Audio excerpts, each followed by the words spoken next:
bestbookbits.com presents I'll Make You an Offer You Can't Refuse. Inside business tips from a former mob boss by Michael Franzese. You're going to make money being a sucker. Forget about it. Here's a tip. You got to get a plan, work it hard, work it smart, and surround yourself with people who know how to help you reach your goals. People like Michael Franzese. Franzese was a capo in the Colombia crime family. He ran rackets that earned millions a week, and then he walked away and went straight. He served his time and now schools everyone from executives to small business owners about how to get the most from their businesses and how to do it on the level. Filled with hard-won experience, street smarts, and just a pinch of philosophy, I'll Make You an Offer You Can't Refuse delivers the goods. Strategies for winning what kind of people you need in your crew, ethical pitfalls, coming out ahead in negotiations, and a lot more. Business is business. Let your friend Franzese give you a tip or two about how to run yours better. The written summary can be found on our website, bestbookbits.com. So without further ado, I bring the book summary of I'll Make You an Offer You Can't Refuse. Michael Franzese was rated as one of the youngest individuals on Fortune magazine's survey of the 50 biggest mafia bosses. At one time, he was earning millions every week running business operations, legal and otherwise, as a capo or vice president of the Colombo family. After being prosecuted in a number of federal racketeering indictments, Mr. Franzese decided to plead guilty and serve a 10-year prison sentence. He then quit the mob and subsequently became a motivational speaker. Main idea about the book: irrespective of the ethics involved, there can be no doubt crime pays. In the 1980s, the President's Commission on Organized Crime estimated organized crime generates more than $50 billion in revenues each year, more than the US iron, steel, and copper and aluminium industries combined. When the legitimate business organized crime owns and runs are added on top of these illegal rackets, it is clear mob-related business activities are genuine multi-billion-dollar operations. Regardless of the ethics of these various revenue streams, organized crime has not become a big business purely by accident. The men who run these operations don't generally have formal qualifications, only street smarts, ingenuity, and tenacity. It's all too easy to assume they would not be able to function without the intimidation and ruthlessness factors inherent in organized crime. But perhaps that misses the point. Rather than suggesting a life of crime, which obviously would be stupid and doomed to fail, why not try to pick up on what mobsters learn in the school of hard knocks? They just may know something about surviving that would be applicable and useful elsewhere. 10 insider tips from the mob way of doing business. Number 1, nail down the basics first. Never forget you're not in business to make money. You're in business to take money from your customers' pockets and get it into your own. Plan out how you will achieve that. You're never going to get anywhere in business unless you get the basics sorted out first. In simple and practical terms, you need to have these elements in place. A clear, focused written business plan which details where you want to head and how you'll measure your progress. Put your plan on paper, then read it and think about it. Is it logical? Is it doable? Have you covered all contingencies? A willingness to take what you want to do seriously enough that you will work hard to make it happen rather than sitting back, doing nothing, and hoping for the best. A serious attempt to clear out all the non-essential items from your life so you can concentrate on what you need to make happen with as little friction as possible. Cut to the chase and do what counts. Cut to the chase and do what counts, not all the other stuff. A good support crew who will help good things happen. Your team needs to be filled with people who are positive, capable, reliable, and most of all, honest. A confidant advisor. Perhaps follow the way the mob organizes itself. Every boss has a consigliere, which is an Italian word for an advisor or counselor. Have a hand-picked, trusted advisor who provides you with the objective opinion before you do something. If you put a consigliere in place and consult with him before you make an executive decision, he will safeguard you from your own short-sightedness. Mobsters do one other thing which might also be worth emulating. They like to keep things simple, to cut to the chase. As a result, they are good at eliminating the clutter that can get in the way of productive endeavors. They try and create a clear and easy path from where they are to the money. Lay out your business plans and then find ways to get where you want to be with as little friction as possible. In the mob, we were always cooking up new schemes to take money, but you can only work the more elaborate deals and scams if you're covering the basics: protection, extortion, gambling. Covering the basics means you're standing on firm ground from which to operate. Same in the mob life as in legit life. Get a plan, work it hard, work it efficiently, and get people around you who can help you implement it. Do that and you'll be ready to deliver an offer the recipient can't refuse. Michael Franzese. Everything in life is luck. Donald Trump. There are no magic formulas in business because real life has too many variables. People who succeed in business do not plan their day around what's easy and convenient.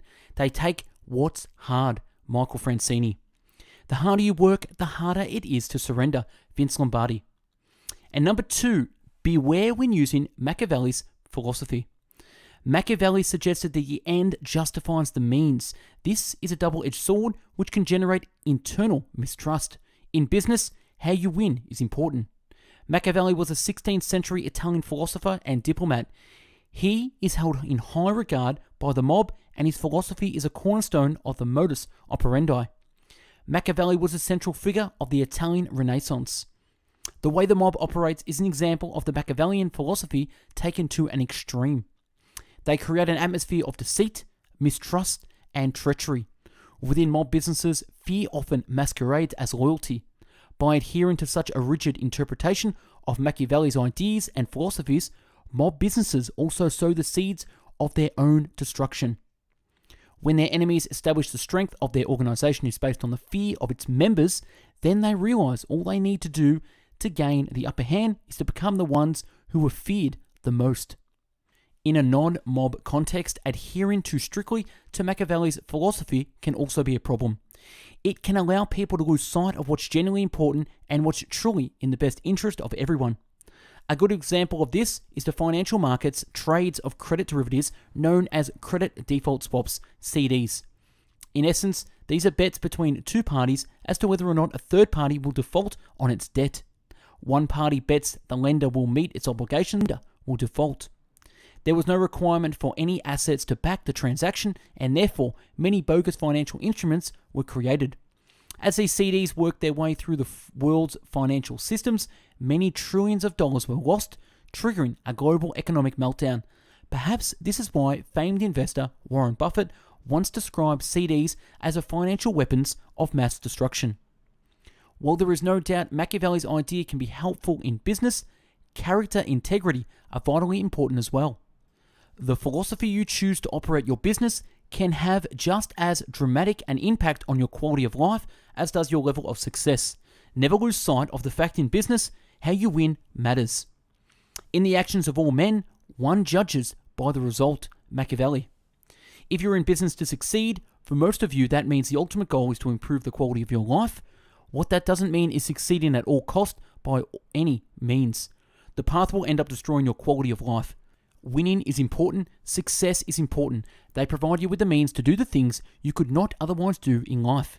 Live in a nice home, drive a nice car, enjoy a vacation now and then, you get the picture. But how you win and how you succeed will determine if you get to enjoy the fruits of both with a clear and healthy conscience. Michael Franzese. Politics have no relation to morals. A prince should have no objective but war. If he acquires a state, he should absorb that surrounding states and identify his enemies. Machiavelli.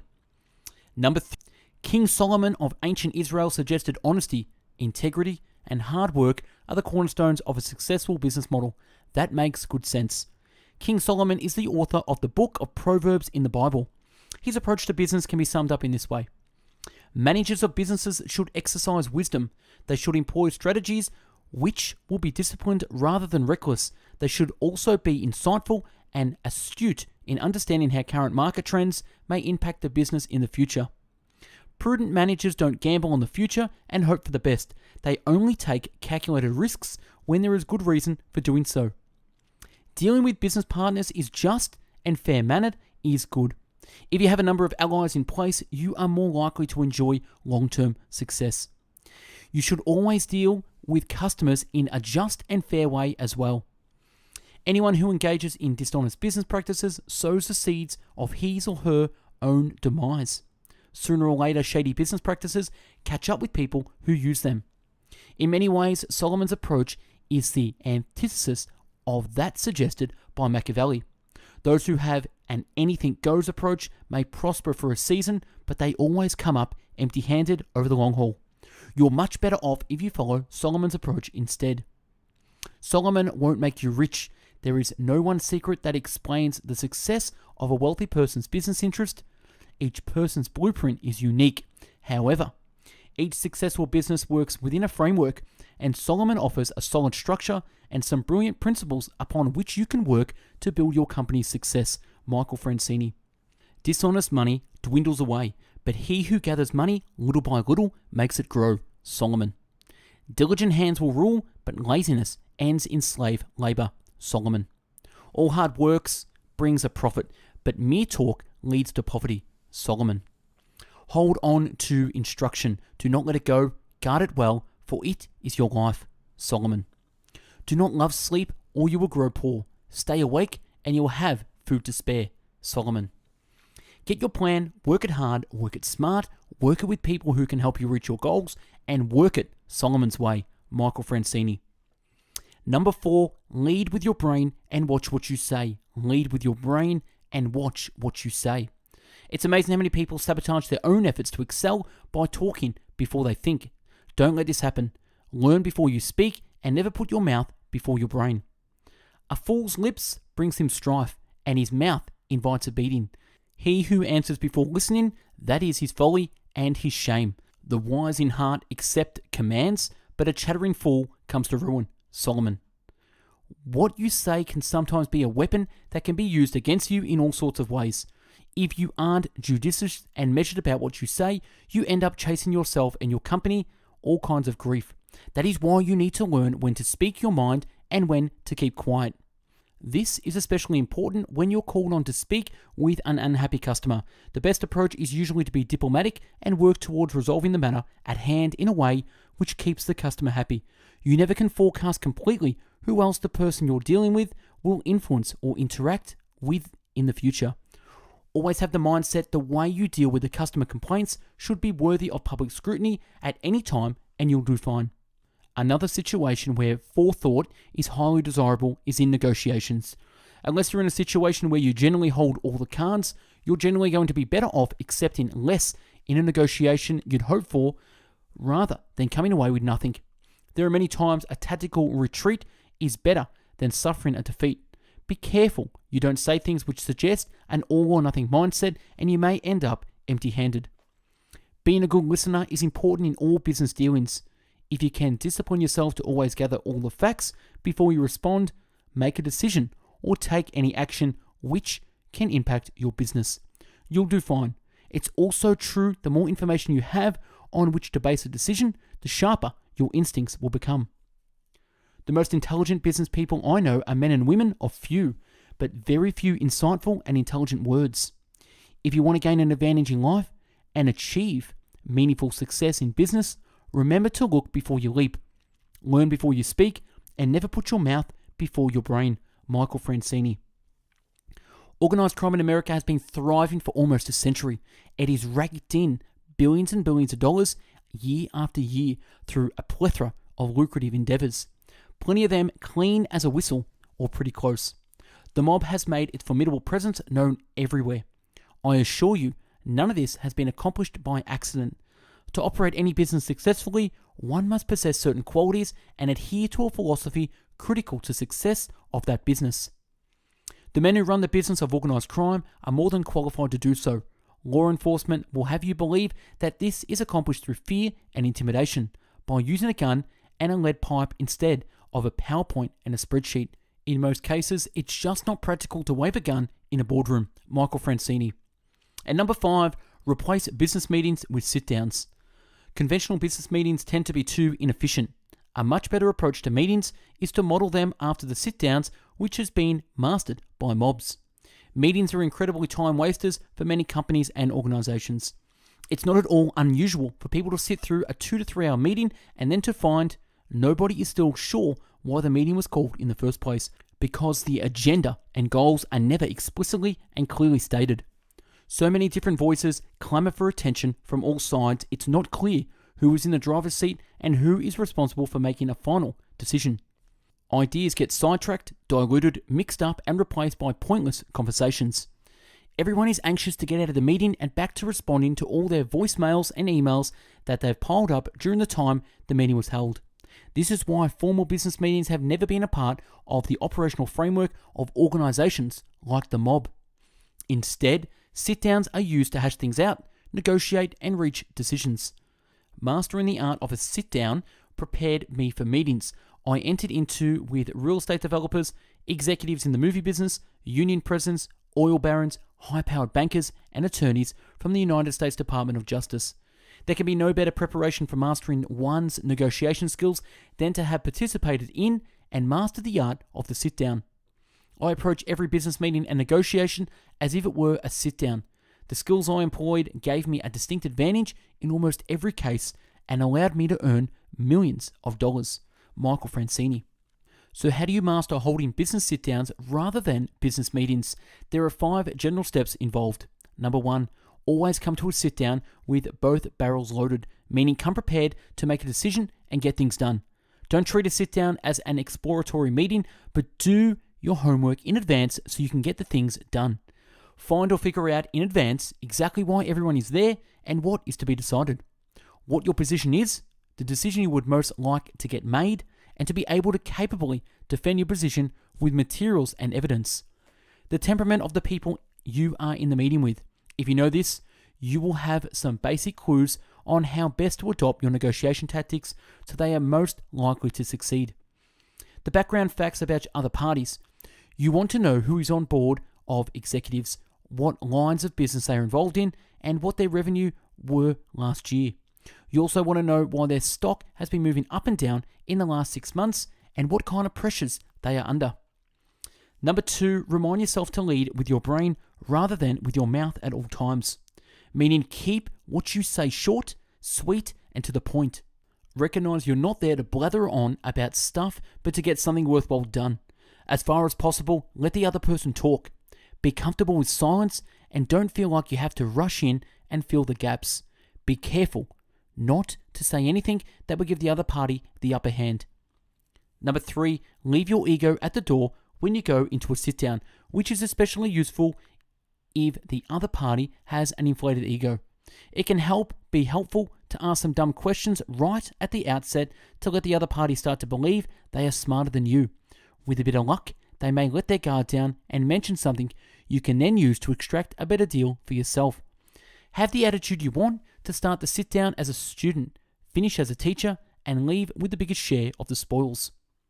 Number 4, never ever act like you're the weakest link in the deal, even if it's obvious to everyone else that is the case. Be aware in most situations, the less you say, the more intelligent you sound. A few well-placed comments here and there can have the marvelous impact of allowing you to come across as smarter than you are. Let your opponent believe you can hold your own and you'll generally do better. Number 5, keep your cool and be respectful at all times so you can stay focused on the issue and bring everything to a conclusion. The last thing you want is for personal matters or peripheral issues to cloud the negotiation. If the discussion gets heated or contentious, it also becomes much less productive. Keep reminding yourself you're there to achieve a specific goal, not to divulge into personal matters. Don't let anything stand in the way of reaching a viable conclusion. If you want to make a quick and effective decisions, I recommend you make every meeting you attend from now on a sit-down. It works with or without the corned beef sandwiches. Michael Franzese. Even a fool is thought wise if he keeps silent, and discerning if he holds his tongue. Solomon. Do not forsake wisdom, and she will protect you. Love her, and she will watch over you. Solomon. Wisdom is superior, therefore get wisdom. Though it costs you all you have, get understanding. Solomon. Give up any thought of a magic formula that would guarantee your success. All the info commercials that promise you to give you the 10 secret steps to wealth beyond your wildest dreams are false advertising. Get real. There are far too many variables in life for any of these schemes to amount to much beyond fat wallets for the info commercial pitchmen and the royalty checks for business book authors. Nothing wrong with that, but don't be a sucker. There are no shortcuts to success that I'm aware of, not even in the world of organized crime. Michael Franzese. Coming in with both barrels loaded means having a better chance of coming out a winner. Michael Franzese. And number 6, Don't roll the dice on your business. Although we live in a gambling culture, this can be a real problem for your business. It can drain your resources in a big way. Watch out for any of your people who may get caught up in this. Gambling is a bigger threat to the viability of your business than you may presently realize. There has been a real proliferation of gambling around the world. The slowing economic conditions have only served to heighten the appeal of gambling for some people. You need to treat gambling as a potential threat to your business and pay close attention to what your people are doing. The scary thing about gambling is it can hit you from anywhere. You may not be a gambler yourself, but one of your partners may be. Your employees might be gambling and in effect rolling the dice on your business without you even realizing it. That can be a real game breaker for a company. Gambling is very persuasive these days. You can gamble openly now on the internet. You can visit a casino and place bets. You can bet on the ponies, on sports teams, etc. Governments everywhere run lotteries. People have been known to do some very extreme things in order to feed their addiction to gambling. Not only can gambling impact your personal life in a bad way, it can also destroy what would otherwise be a healthy business enterprise. Machiavelli actually recognized gambling is such a danger to society that he advocated using it as a weapon against enemies. A ruler should encourage gambling among his enemies and put it down by military force at home. Machiavelli. To get some idea of how much a problem gambling has become, keep an eye on your local newspapers. They are filled with stories about trusted employees who embezzled serious amounts of money from their companies in order to feed their gambling obsession. What's noteworthy is more often than not, these people are considered to be model employees prior to the truth coming out. None of these gamblers tend to engage in any kind of criminal behavior prior to their obsession with gambling. That alone should give business owners food for thought.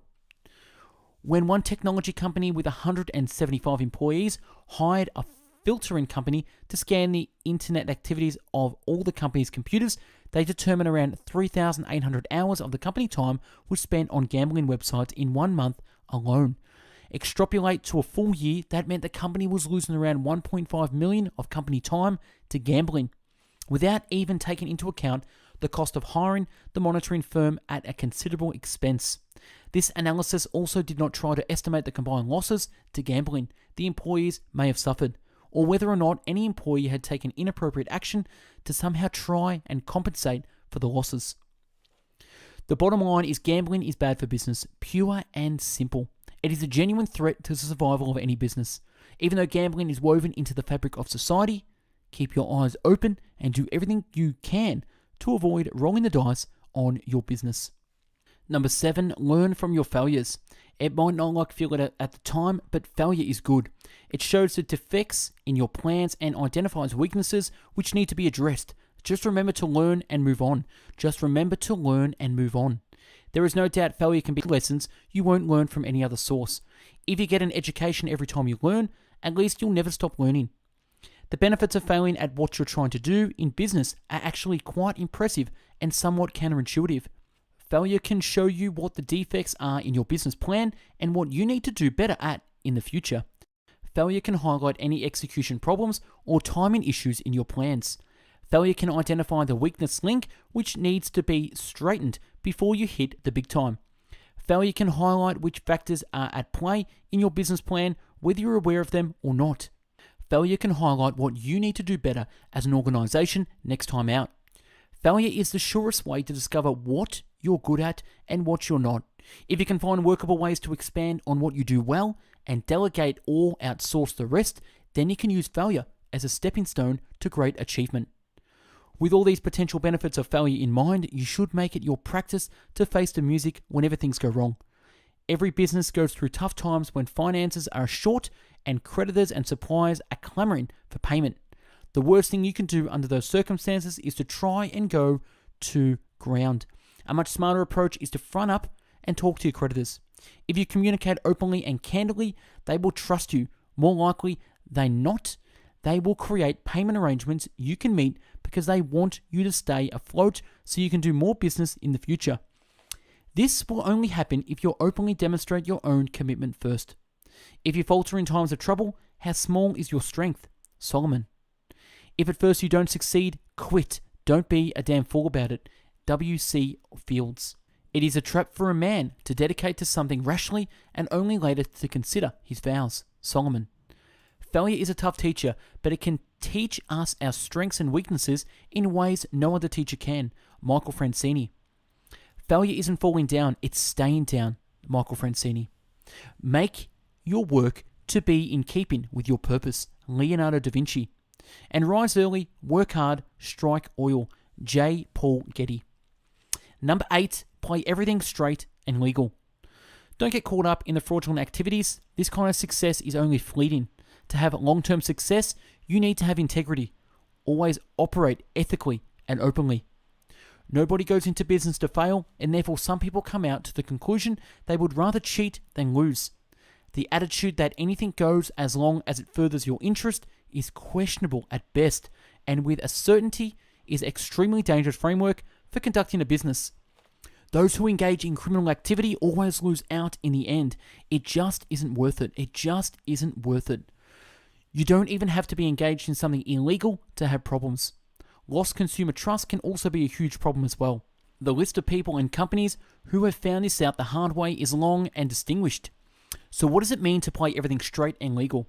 There are all kinds of ways this can be explained, but in direct terms, to do this, you need to follow just a few basic concepts. Be aware the government is always watching what you do, so don't delude yourself that you can get away with a small fraud without anyone noticing. There is no imaginary veil of protection for corporate officers. The government has declared war on corporate fraud and has assembled an impressive team to fight it. The new laws which are on the books for corporate fraud have some real teeth. If you do something illegal, you will get caught, so don't even try to go down that path. Don't give it to the allure of the shady business practices. Eventually, you will be required to pay the price. When corporate executives do these things out of greed, or even because of a genuine desire to keep a sinking business afloat, it never works. The facts always come out in the end, so make certain those facts won't embarrass you or get you sent to prison. It's smart to pay your taxes. Every cent the law requires. The Internal Revenue Service has an impressive number of collection tools at its disposal. They can keep you so busy fighting their collection efforts that you have no time to do anything else. That's a total waste of your time. If you aspire to be a success, pay your taxes and be done with it. Have integrity and act honestly, because operating without integrity is always bad business. Use your conscience at all times to stop yourself from stepping over the line. Admittedly, the mere fact you act with integrity won't stop you from struggling, but that's okay. Everyone struggles at one time or another. Everyone struggles at one time or another. It's just the nature of the business cycle. If you have integrity and act accordingly, you will attract the right kind of help. If you don't have integrity, any success you appear to have will only be fleeting. Do the right thing at all times and in all circumstances. Don't be greedy, because greed can make you do stupid things. When you're competing against another company, it's all too easy for your desire to excel to cross over into greed. When that happens, you start being motivated by a desire to be the other guy rather than a desire to provide your customers with genuine value. Keep greed away because it destroys objectivity and distorts good judgment. Be satisfied with what you're already achieving. By all means, work hard to achieve more, but do so with integrity. Always do the right thing. Have a good business ethics. People prefer to do business with companies and people they trust. Have policies, practices and systems which will be noted and appreciated by your customers. If you engage in deceitful practices in any way, shape or form, it will come back to haunt you at some point in time. Do things which will make you proud when they are disclosed. Integrity is not something you pull out of a drawer when it suits your purposes and stuff back in when it doesn't. That's the way of the street. Michael Franzese. Food gained by fraud tastes sweet to a man, but he ends up with a mouth full of gravel. Solomon. If you don't know every aspect of what you are doing, down to the paper clips, you're setting yourself up for some unpleasant surprises. Donald Trump. The integrity of the upright guides them, but the unfaithful are destroyed by their duplicity. Solomon. Cast your bread upon the waters, for after many days you will find it again. Give portions to 7, yes, 8, for you do not know what disaster may come upon the land. Solomon. Not only is ethical behavior in business life the right thing to do in principle, We have shown that it pays off in financial returns. Philippa Black, Director of the Institute of Business Ethics. He who pursues righteousness and love finds life, prosperity, and honor. Solomon. Unless you're the US Mint or a counterfeiter, you are not in the business to make money. You are in the business to take it from anyone willing to buy the product or service that your business is selling. Like the mobs guy, the bottom line to your business plan is to take as much money as you can from your clients and customers' pockets and get it into yours. And you thought you had nothing in common with the mob. Same end game, different game plan. Michael Franzese. I want to make it crystal clear that in no way am I suggesting to anyone in general they be involved in any kind of criminal activity, in or out of the workplace. Crime at any level has no place in our society, and I know that better than most. It's destructive, immoral, and harmful to innocent people. And don't fool yourself, you cannot get away with the criminal activity in this country. Law enforcement is too sophisticated. Michael Franzese. Number 9, be consistent in the philosophy you go with. You simply can't have it both ways. You have to choose whether you'll use Machiavelli's or Solomon's approach. You have to commit fully to one philosophy or the other. Machiavelli and Solomon have two divergent philosophies. The end justifies the means, Machiavelli. Success requires integrity and values, Solomon. Most business people hope they can straddle the fence and apply Machiavelli's philosophy some of the time and Solomon's philosophy the rest of the time. It can't be done. It can't be done.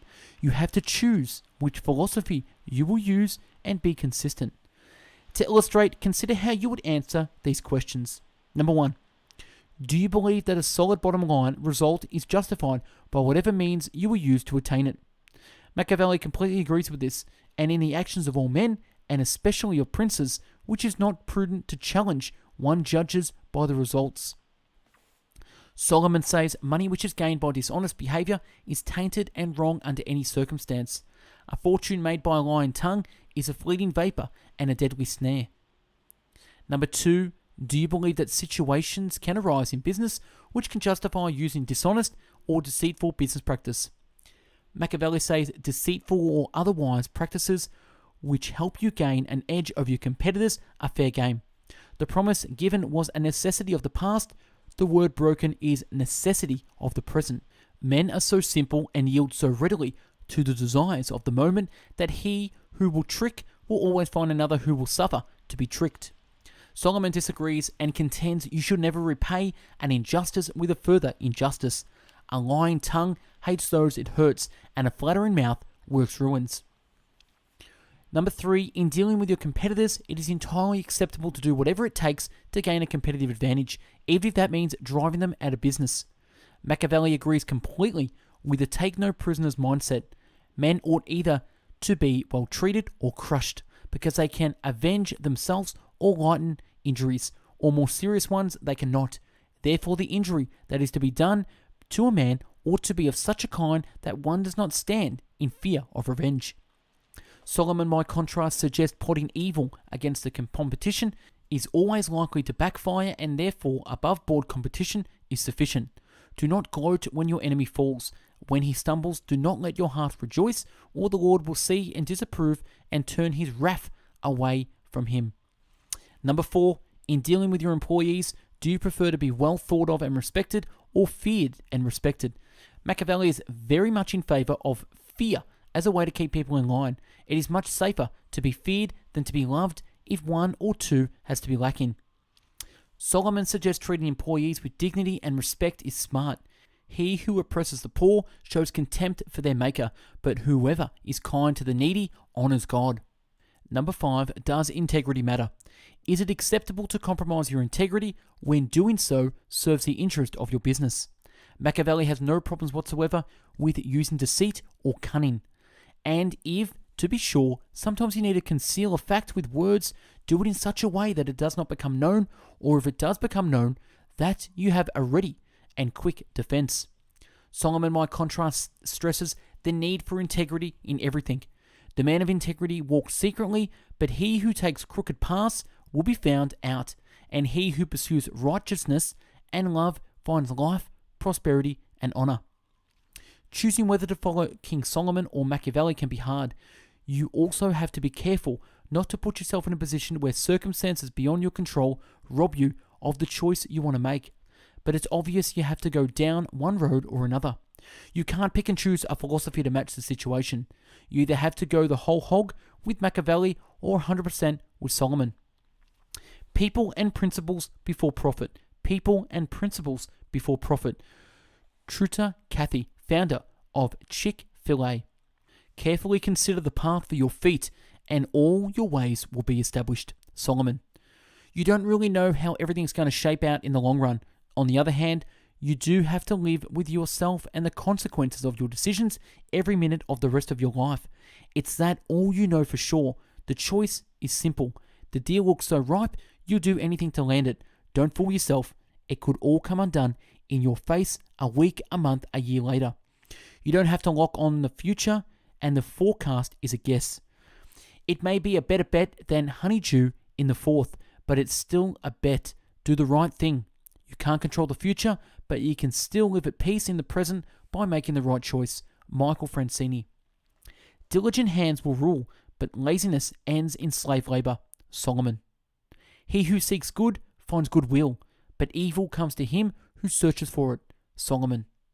He who is kind to the poor lends to the Lord, and he will reward him for what he has done. Solomon. Before a poor man whose walk is blameless, than a fool whose lips are perverse. Solomon. And number 10, understand what success truly means. Success is always self-defined. The term means different things to different people. Just make sure you put the right ingredients in so what you do ultimately achieve means something to you.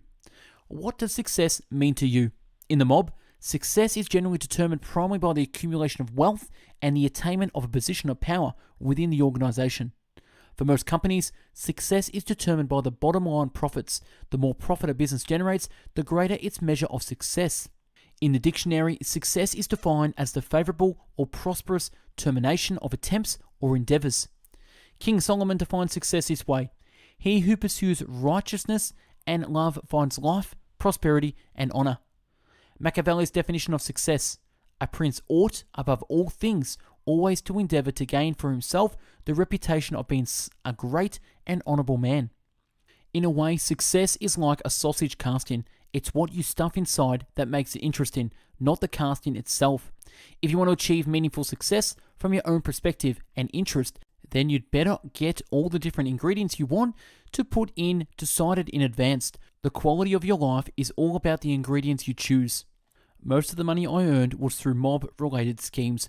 I made millions of dollars, but along with the bundles of cash came a barrel of troubles in the form of intense scrutiny from law enforcement, grand jury subpoenas, indictments, federal and state trials, a prison sentence, and so much more. I accumulated substantial wealth. I owned a Learjet, a helicopter, and beautiful homes in New York, California, and Florida.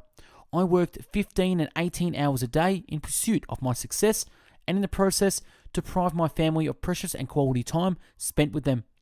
My success became a snowball, rolling down an endless mountainside, turning into an avalanche. Sound familiar? Looking back, I can honestly say that despite all the money, possessions, and prestige I accumulated, I was severely lacking in the quality of my life. In that regard, I was definitely not successful. I stuffed the sausage with all the wrong ingredients, and when it aged and ripened like a nice salami, I wasn't prepared to stomach that taste. Michael Franzese. Success is too multidimensional to be defined by just the single metric. The amount of money you have. A point of diminishing returns is often reached where investing more time and energy in increasing earnings ends up taking more time and effort that it's generally worth.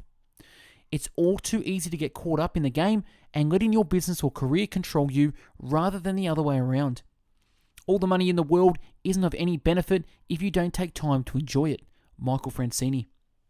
Despite what all the television gurus might suggest, there is no secret formula for success. There are no guarantees either in life as a whole or in business in particular.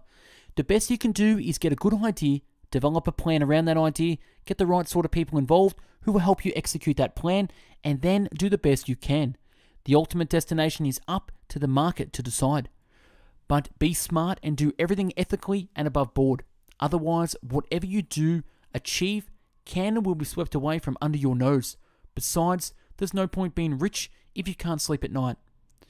More than likely, you'll probably find your idea of success will evolve over time. You'll find some of your ideas work while others do not. You'll gradually start figuring out who will help you move forward and who will not. You'll start assembling the different ingredients which will be an integral part of your future success and start making your own sausage. And in reality, that's the fun part of success. You get to assemble your own sausages. Don't ever do anything which diminishes or dilutes your freedom to choose what success means to you. Take time to reevaluate your idea of success. Take time to reevaluate your idea of success.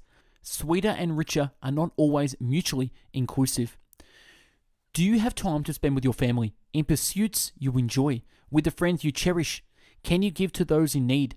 The offer you can't refuse is your ability to refuse a raw deal. If your idea of success is cheating you out of your life, you need to make some changes. That might not mean you're going to make the most money, but it could very well mean you're going to live without pressuring financial burdens. You're going to be happier and you're going to sleep better at night than the guy earning millions. We all know it. Making the most money or operating the largest company in the world does not cut a straight line to an extraordinary quality of life. The list of wealthy entrepreneurs who died in misery and without friends or family by their sides is a lengthy one. Be sure you are not counted among them. Michael Franzese. Don't wear yourself out to get rich. Stop giving your attention to it. As soon as your eyes fly to it, it disappears, for it makes wings for itself and flies like an eagle to the sky. Solomon. The righteous man is rescued from trouble, and it comes on the wicked instead. Solomon. There is no doubt in my mind that many of the mob executives who succeeded in the business of organized crime would have been equally successful in the boardrooms and business offices of corporate America. Mob executives possess unique instincts, a street sense that isn't taught in the classrooms at Harvard or the Wharton School of Business. They're acquired through living a lifestyle where almost every day presents a challenge just to survive, where every friend is your potential enemy, where a board meeting just might prove to be your last encounter on earth. In the mob, we were always giving one another tips, like a tip of a certain horse in a certain race at Belmont, a certain basketballer who might have been induced to shave some points in the game, or a load of designer suits that would be falling out of the back of the truck. So that's what I'm doing here, giving you a few tips. Michael Franzese. And that's a wrap on I'll Make You an Offer You Can't Refuse. Subscribe to our channel and take a look at the hundreds of book summaries uploaded previously. To find hundreds of written summaries, check out our website, bestbookbits.com. And for hundreds of audio podcast summaries, find us on mixcloud.com/bestbookbits. If you want to get involved in the channel and assist in sharing knowledge, connect with us by dropping myself an email at info@bestbookbits.com. Thanks for watching and listening, and have yourself an amazing day. Take care.